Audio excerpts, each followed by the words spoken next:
Hello, Ben and Sophie. This is the first of the videos and it features the gun emplacement, though it's in a different place from last time, and the V2 missiles and the air base. So you'll probably remember a few of those things, but there have been some changes. Now the scale is 00, but the railway is a narrow gauge railway now. You can see this train matches the size of the trucks and so on. That's a narrow gauge railway which comes up to the dock. So starting over at this side, we've got a Dutch freighter. It's got a name. Can you see the name on the side? Anne. That's the name of the ship. Now she got in a storm in the North Sea and the hull got twisted. If you look down from the end, you can see she's got a bit of a twist there because she got such a battering in a storm that the hull got twisted. So now they only use her on the river and the canals. The river is the Scheldt estuary in the Netherlands. And this is 1944, November, and the Germans still control an island called Walcheren, but the Allies, the British, have already captured Antwerp. Now the only way the Germans can get their missiles, and there's a V2 missile, to the launch site, which is over there in the trees, is across the river. So they've requisitioned this Dutch freighter and some barges. These are called anchovy barges because the Dutch used to transport their anchovies in them. And they're taken across and unloaded at the dock onto one of the transporters. Now we'll do that in a minute, but the dock is a bit cluttered at the moment because there's some things to load onto the train. There's the train. So I suppose we could load up the train now. Let's have a look. We've got a tanker wagon, a flat car, and a freight car here, or box car, and the doors slide open like that, and we can load in some of these things. I hope. Yeah, that will do in there. And we'll put some boxes on the flat truck. Maybe put some boxes in the tender. A few barrels of oil. There isn't much oil. The Germans are running out of oil. They're running out of everything. Anyway, off the train goes. I hope it doesn't come off the tracks because we want to get the dock clear.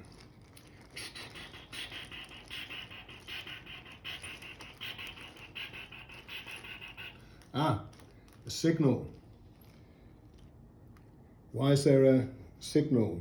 This is a warning signal, the yellow one, and it says you've got to be careful up ahead. Go very slowly. So it's going very slowly.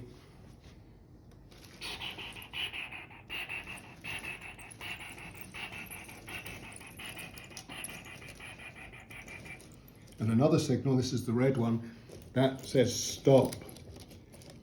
The train has to stop there. Now, I wonder why. I think it's probably because the barriers are up on the level crossing. So we'll put those down. There'll be someone there to do that. And that makes it safe. Make sure no trucks come across. Change the signal. There we are. If the signal's up, we'll put this one up as well. It means it's safe for the locomotive to carry on.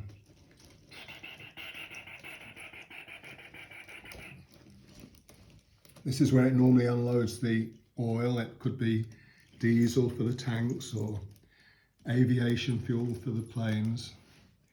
We'll pull into the station there. Now let's have a look round and see what else we have. We won't unload the missiles yet. We'll just have a look at some of the things you may remember. This is the big gun emplacement facing out to sea. We can take the top off and you see there's the little crane that loads the shells into the gun. And of course the shells come on this little ammunition train up to the gun. We'll perhaps bring it along.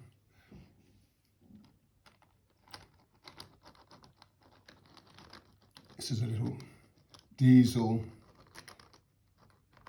mini sort of loco to bring the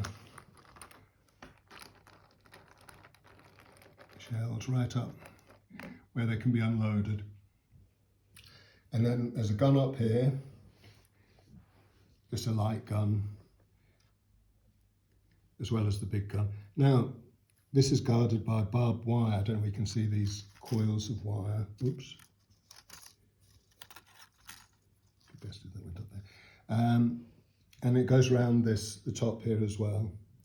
And last time, you may remember, you've probably seen the video several times, the Germans had some prisoners, and they were kept in this locked room here. But they haven't got any prisoners now. So there's the generator, supplies the electricity and a few bits and pieces. And this big steel door is kept closed. So they don't need to rescue anyone this time. Last time they rescued some British prisoners. Then we've got a few more buildings here. We've got a gun covering the back as well as the front. There's a German Tiger tank there. Another gun emplacement here with a gun that swivels. So they're quite well defended. And now over here we have an air base. And we've got the jet fighter you saw before and a couple of planes they've brought in. This is a Stork, this is a spotter plane. It goes quite slowly and it looks for what's happening on the ground. It's not a fighter or a bomber, it's just a spotter, a reconnaissance plane. In the hangar, there's an FW-190. That's quite a good German plane, very fast. And FW stands for Fokker Wolf. That's the brand or make of the plane, but we'll just say FW. So that's a fast fighter plane. Now the airport was a Dutch airport, but the Germans thought they'd call it Tempelhof after the airport in Berlin, just so they felt more at home. The only thing is, I don't think they'd use the word airport because that's English. They'd say Flughafen. So it should be Tempelhof Flughafen. And then coming around here is the V2 launch site. They kept moving these in case they were discovered, but we've got the control vehicle with radar. We've got a tanker with fuel. We've got the actual launch pad there and a few soldiers guarding it. Now I think that covers the setting, as it were. So we'll just stop there